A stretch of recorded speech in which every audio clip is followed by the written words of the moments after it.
Hello everyone. आज हम start करने वाले हैं मध्य प्रदेश के एमसीक्यू इन परीक्षा धाम के एमसीक्यू बुक से, क्योंकि इसमें ऑलमोस्ट सभी टॉपिक को कवर किया गया है। नंबर ऑफ क्वेश्चन बहुत ज़्यादा है, तो ये बहुत अच्छा बेनिफिट देती है ये बुक। तो इसी से स्टार्ट करते हैं। पहला क्वेश्चन क्या आएगा? विश्व प्रसिद्ध पर्यटन स्थल सांची का पुराना नाम क्या आएगा? तो सांची का पुराना नाम क्या आएगा? कांक नाम। क्या आएगा? सांची का पुराना नाम कांकनाम।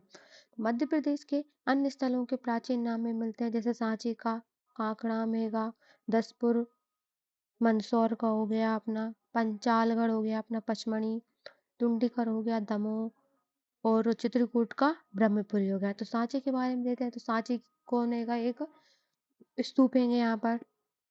इसका निर्माण क्या अशोक कालीन माना जाता है, और इसके जो खोजी थी 1818 ईस्वी में जनरल टेलर द्वारा की गई थी, और इसको 1989 में वर्ल्ड हेरिटेज साइट में यूनेस्को में शामिल किया गया था।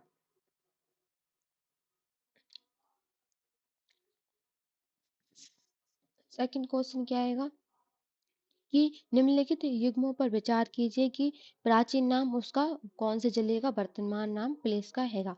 तो सादियाबाद, मयूरवन, सादियाबाद, मुरैना, मयूरवन, मांडू, दिलीप नगर, दतिया, भैलसा और विदिशा। तो इसका सही आंसर क्या होगा? दो होगा, मतलब तीन और चार को इसका सही आंसर होगा।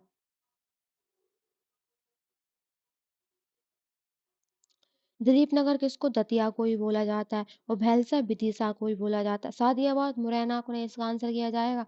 मांडू और मयूरवन क्या हो जाएगा? मुरैना। यहाँ देखते हैं, सादियाबाद क्या मांडू को बोलते हैं, मयूरवन मुरैना को बोलते हैं, दिलीप नगर दतिया को बोला जाता है, और भैलसा विदिशा को। तीसरा क्वेश्चन क्या आएगा? मांडू का पुराना नाम क्या था? तो हमने पढ़ा था मांडू का पुराना नाम क्या था। तो मांडू का पुराना नाम था सादियाबाद। सॉरी, मांडू का पुराना नाम क्या? सादियाबाद था। अनूप किसको बोलते थे? नेमाड़ को बोलते थे। मयूरवन मुरैना वाला एरिया का। अनलपुर किसको बोलते थे? शिवपुरी को। ये नेक्स्ट क्वेश्चन है, निम्नलिखित में से कौन सा सुमेलित नहीं है? मतलब वर्तमान नाम और प्राचीन नाम जो मेल नहीं खाते। तो बुरहानपुर, खानदेश, एरन, सभोगनगर, शिवपुर, शिवपुरी, टुंडीकर, कटनी, मुंडवारा। तो इसका आंसर क्या हो जाएगा? सी। क्योंकि शिवपुरी टुंडीकर का पुराना नाम नहीं है। टुंडीकर का पुराना नाम क्या आएगा? दमोह हैगा टुंडीकर का पुराना नाम। जे और नीचे लिखा है, खानदेश बुरहानपुर को कहा जाता है। एरन सौभोगनगर हो गया अपना सागर का। अनलपुर शिवपुरी हो गया। मुंडवारा कटनी हो गया। तो टुंडीकर दमोह को कहा जाता है। ये का कारुस किस क्षेत्र का प्राचीन नाम है? तो कारुस किसको बोलते हैं? बघेलखंड को कारुस प्रदेश कहा जाता था। पांचवा क्वेश्चन है, मुंडवारा किसका प्राचीन नाम? तुझे अभी भी पढ़ा था, कटनी को मुंडवारा कहा जाता है। जबलपुर का पुराना नाम क्या हो गया? यहाँ त्रिपुरी हो गया। और मंडला को मंडला रीवा के इनके ज्यादा खास मिलते नहीं। फिर छठवें नंबर क्वेश्चन क्या, भीमबेटका की खोज किसने की थी? तो ये इसका आंसर आ जाएगा सी। डॉक्टर विष्णुधर बाखड़कर ने भीमबेटका का ये कब की थी? 1957-58 में भीमबेटका की खोज किसने की थी?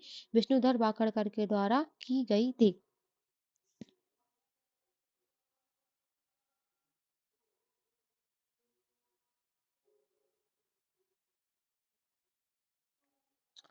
तो उसमें क्या आएगा? मध्य प्रदेश के रायसेन जिले के अब्दुल्लागंज के निकट भीमबेटका की गुफा स्थित है। भीमबेटका की खोज 1957 में विष्णुधर वाकरकर के द्वारा की गई थी। किसके? 1957 में की गई थी। यह मध्य प्रदेश का सबसे बड़ा गुफा समूह है। भीमबेटका के पुरापाषाण काल के साक्ष्य यहाँ से, मतलब भीमबेटका से पुरापाषाण काल के साक्ष्य मिलते हैं। और भीमबेटका को यूनेस्को में कब शामिल किया गया? तो ये किया गया था 2003 में भीमबेटका को यूनेस्को में शामिल किया गया था। आएगा, भीमबेटका की खोज किस वर्ष की गई थी? तो ये जाएगा क्या? ऑप्शन नंबर सी, ये 1957 में भीमबेटका की खोज की गई थी। रहेगा, नर्मदा घाटी क्षेत्र के पुरातत्वविद या आर्कियोलॉजिस्ट कौन थे? नर्मदा घाटी क्षेत्र के। तो इसका आंसर आ जाएगा सी। एच डी साकले और आर वी जोशी दोनों ही नर्मदा घाटी क्षेत्र के पुरातत्व करता थे। ये कौन से क्षेत्र में कौन कौन से पुरातत्व हुए?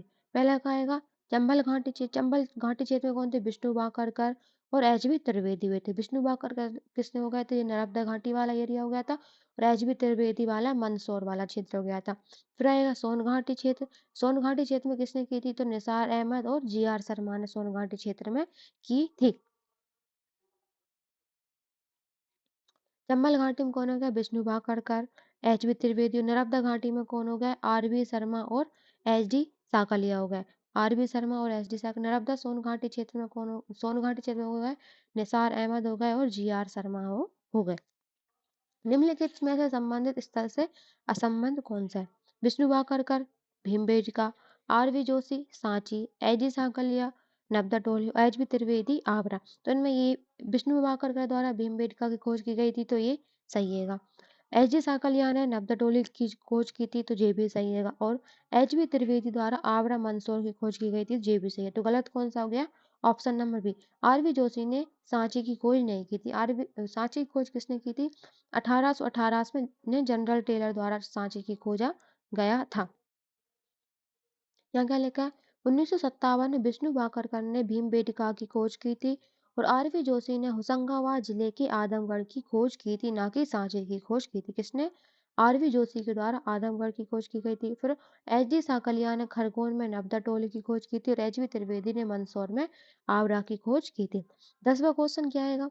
खरगोन जिले में स्थित ताम्र पाषाण कालीन स्थल नर्मदा टोली की खोज किसने की थी? कौन सा मतलब?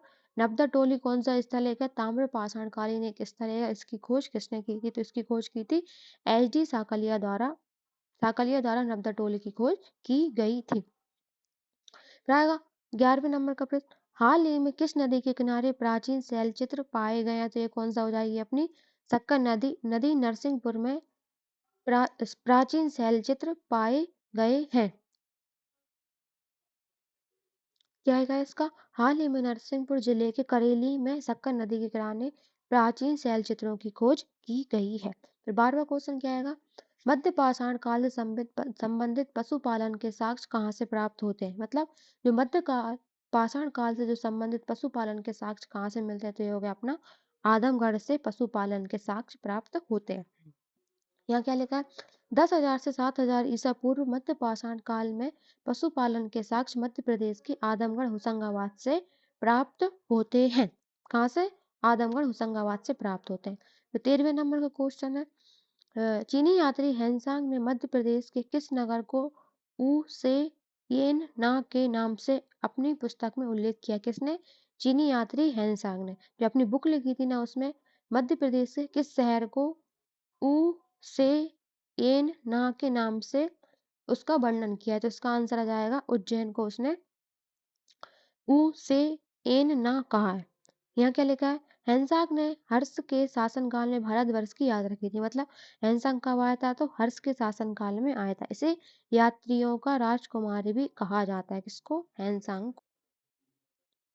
फिर क्या आएगा? इसने मध्य प्रदेश के उज्जैन शहर में अपनी पुस्तकों में यू से एनयान और खजुराहो को चीचीटो कहा है। किसको? खजुराहो को।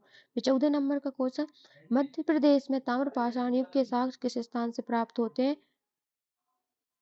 एरन कायथा डोगवाल। इसका आंसर है उपरोक्त सभी स्थानों से ताम्रपाषाण कालीन युग के साक्ष्य प्राप्त होते हैं।